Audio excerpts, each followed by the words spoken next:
Are you bullish on gold and silver? Good evening, folks, and welcome back to another episode of Silver Dad Knows. Remember, always live with no edits. If this is your first time here, hit that subscribe button now, as you're going to like what I'm about to say. So, without further ado, right here to my left, I have undoubtedly one of my most gorgeous collector pieces, and it is none other than the Disney Fantasia. And I mean, just stunning all around, very memorable, very artistic, and yes, very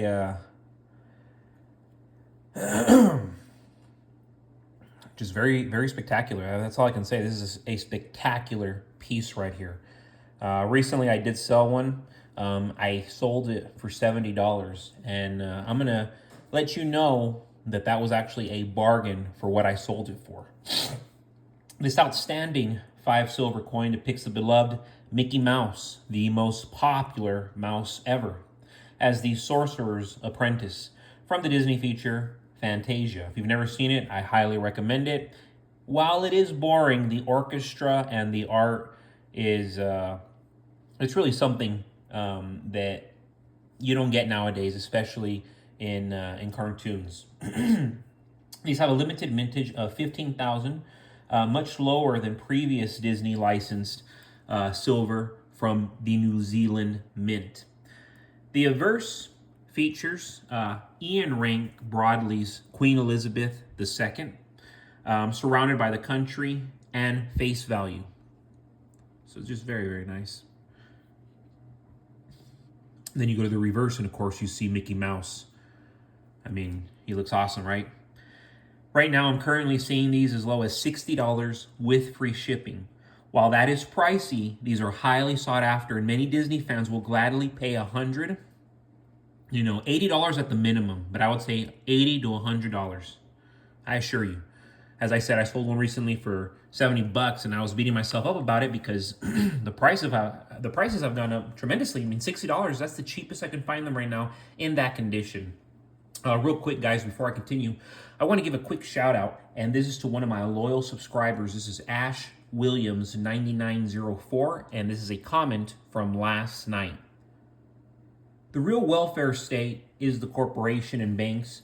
The Federal Reserve Bank quantitative easing program, buying assets with debt made out of thin air, is one of the biggest causes of inflation. They give the banks billions every month. This is a direct tax on everyone in America because your currency, the value of your labor, is lowered every day in buying power, all to bail out banks and corporations. No doubt, when you question, okay, well, who's in charge? Who are these elites? They're corporate elites. That's who's running the show, and they are ruthless. It is capitalism at its worst. I mean, it is capitalism mixed with socialism, mixed with communism, mixed with Marxism. I mean, it is wild what has become of America. America is very close to being a corporation, and many will argue it already is a corporation. Look back 30 to 40 years. We now live in a completely different America and a completely different economy. Right now, we have this phony economy, which has been based on 70% of consumer spending, and consumers can only spend if they keep borrowing. I mean, that's the reality. We're in a global bust that will be worse than 2008. And while you think this is fear-mongering, I assure you, the writing's on the wall and the obvious is here. It will be a financial crisis worse than anything we've seen since the post-World War II era. Big bank failures are already taking place. Central banks will be hesitant and slow to repeat their same agenda as they're convinced they made a massive mistake back in 2020. I mean, it was an obvious massive mistake that they made back in 2020, and it could have been avoided, but they went full speed. There's only one policy tool that can help stop the bust around the globe, and that's money printing like we've never seen. Another 15 to 20 trillion, give or take, is going to come out of the Fed. They're going to print that much more. If you thought the money printing in 2020 was insane, that's nothing compared to what's coming. In 2020, we experienced programs never used before because they were panicked and still are panicked. Once a person has so much debt that they know they can't pay back, their incentive is to borrow even more money. People know they're just going to go bankrupt. Might as well cash out while you still can. I mean, there's times where I think about it, man, I can access so much based on my credit, because I have exceptional credit. Why not just take as much as I can before the market crashes? But, it never happens. I don't do that, but I know there's so many other people in this scenario. Yeah, they could easily grab 100 grand from the market right now based on credit. They'll get everything they want. The market crashes 2-3 days later. You're not going to pay it back. If you owe $250,000 right now, you might as well owe $500,000. People are spending money they're never going to pay back. It's a moral hazard for countless Americans today.